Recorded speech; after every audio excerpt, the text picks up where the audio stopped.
और अब ये खबर सीवियों पर फंसे जहाज का ऑपरेशन ना तजुर्बेकारी और नाक़िस रस्सियों के सबब एक बार फिर मुश्किलात का शिकार हो गया।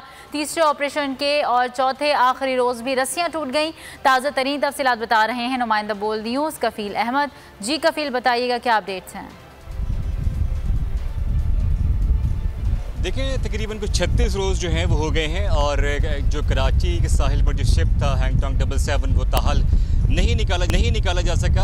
अब से कुछ देर कबल जो ये ऑपरेशन स्टार्ट किया गया तकरीबन 11:40 पर और दो जो टग बोट्स थी और उसके अलावा क्रेन बार्ज थी, उससे जो है उसको रस्से को जोड़ा गया था और उसके बाद जो है वो ऑपरेशन का आगाज़ किया गया था। लेकिन आज तीसरे मरहले के चौथे रोज़ ऑपरेशन भी जो है वो नाकाम रहा और अब ये बताया जा रहा है कि जो हमारे शिपिंग एजेंट ज़राए हैं उनके मुताबिक अब जो हाई टाइड होगी वो 6 सितंबर से 8 सितंबर के दरमियान होगी।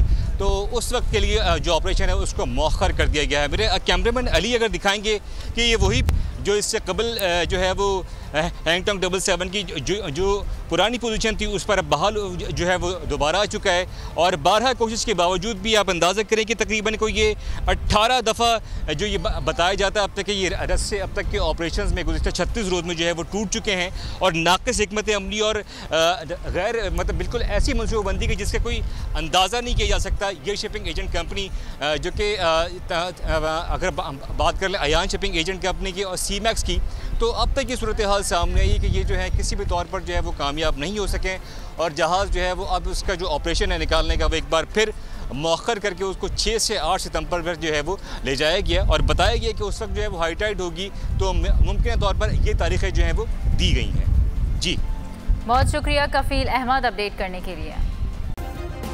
सब्सक्राइब करें और बेल दबाएं ताकि कोई खबर रह न जाए।